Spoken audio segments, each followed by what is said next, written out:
ETF index mutual funds నేర్చుకుని stock మార్కెట్లో రాణించాలనుకుంటున్నారా? వెంటనే ఈ నెంబర్కి కాల్ చేయండి. నమస్కారమ్మా. నమస్తే అమ్మా. అమ్మా, రాఖీ పండుగ వస్తుంది. రాఖీ అయితే రంగురంగుల రాఖీ, కలర్ఫుల్ రాఖీలు, కాస్ట్లీ రాఖీలు, మిఠాయిలు అన్ని కొనుక్కొని తెచ్చుకొని పెడతామే తప్ప అసలు రాఖీ ఎందుకు కడతాము? ఈ సంప్రదాయం ఎక్కడి నుంచి వచ్చింది? ఎలాంటి పొజిషన్లో కూర్చొని కట్టాలి? ఇలా ఏమన్నా మంత్రం ఉంటుందా కట్టే వాళ్ళకి, కట్టించుకునే వాళ్ళకి? ఇలాంటివన్నీ నాకు ఈరోజు చెప్పాలి. తప్పనిసరిగానమ్మా. మీరు ప్రశ్నలు వర్షంలాగా వేసేస్తారు కదా. నేను చెప్పేది మరొక పద్ధతిలో చెప్పేస్తా. ఏమంటే దీనికి రక్షాబంధనం అని పేరు. ఈ శ్రావణ పూర్ణిమ ఏదైతే ఉందో, శ్రావణ పూర్ణిమ నాడు చాలామంది అనుసరించేటటువంటిది రక్షాబంధనం.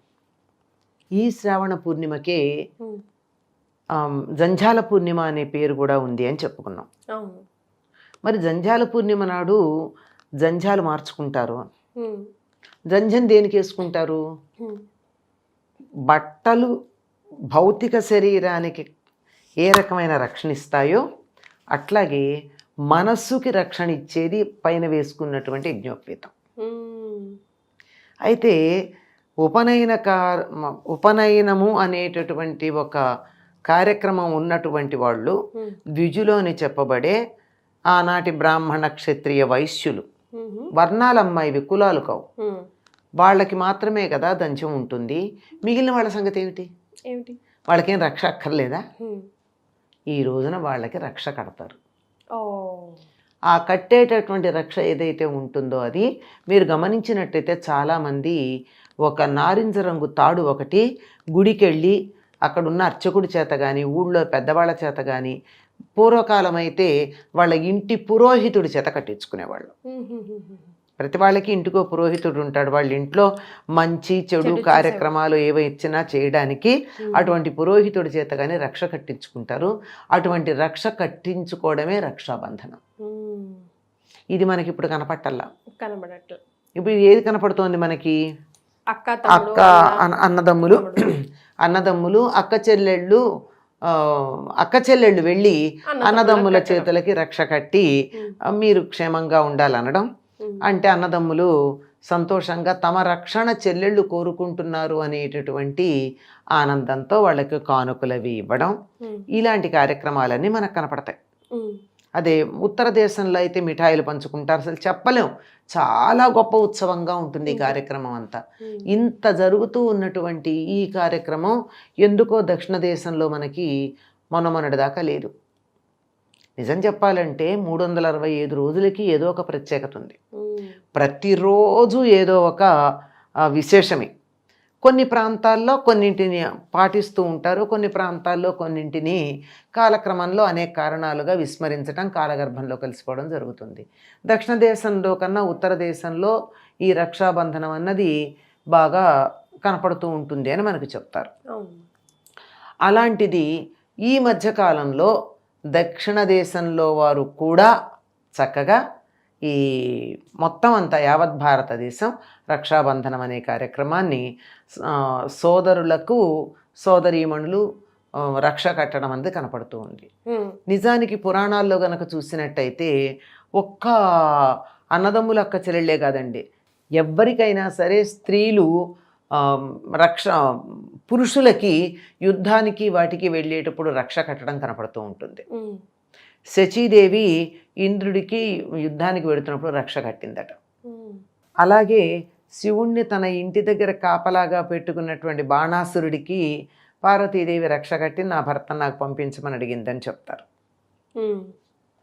ఇట్లా సోదరి రక్ష కడితే ఆ సోదరి కోరినటువంటి కోరికని పూర్తిగా తీర్చటం అన్నది ఆ సోదరుడు కట్టించుకున్నటువంటి సోదరుడు యొక్క బాధ్యతగా మనకి కనపడుతూ ఉంది. అంటే అక్క చెల్లెళ్ళు అన్నదమ్ముల క్షేమం కోరతారు, అక్క చెల్లెళ్ళ కోరికలను అన్నదమ్ములు తీర్చటం. ఇది ఒక పద్ధతిగా మనకంటే కుటుంబంలో సోదర సోదరీమణుల మధ్య ఉన్నటువంటి ప్రేమాభిమానాలు పెంపొందించడానికి పనికొచ్చేటటువంటి కార్యక్రమంగా మనకు కనపడుతుంది.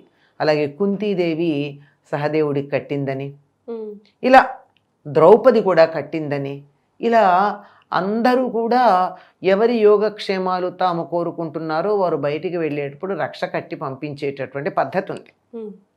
అందుకని దీనికి రక్షాబంధనము అని. అంటే వాళ్ళు కట్టింది సందర్భానుసారంగా, అలా కానప్పుడు ఎప్పుడైనా సరే వారి యోగక్షేమాలు కోరుకుంటూ ఉంటే రక్ష కట్టడం అన్నది ఈ రక్షాబంధనం నాడు తప్పనిసరిగా చేసేటటువంటి పని. మీరు ఇంకో మాట కూడా అడిగారు, దీనికి సంబంధించి ఏదైనా ఒక మంత్రం లాంటిది ఉందా అని. ఉందమ్మా. ఏనబద్ధో బలీరాజ దానవేంద్రో మహాబలః తేత్వామసి బధ్నామి రక్షేమాచలమాచల స్వే స్వే కర్మణ్యభిరత సంసిద్ధిం లభతే నరాహ. ఇది ఎవరు అనాలి? ఇది కట్టేవాళ్ళు అనాలి. ఓకే. ఏనబద్ధో బలీరాజ దానవేంద్రో మహాబలః. బాగా బలిష్ఠుడైనటువంటి దానవేంద్రుడైన రాజుకి కట్టినటువంటి రక్ష ఏదైతే ఉందో అది మీకు మేము కడుతున్నాము అని చెప్పి కట్టేటటువంటి వాళ్ళు అంటూ కట్టాలి. ఇది ఈ సంప్రదాయం అన్నదమ్ములు అక్క చెల్లెళ్ళు మాత్రంగానే మనకి ఇప్పుడు కనపడుతూ ఉన్నా ఒకప్పుడు ఎవరైనా సరే ఎదుటి వాళ్ళ యోగక్షేమం కోరుకున్నప్పుడు కట్టేవాళ్ళు. ఓకే, కట్టేవాళ్ళు.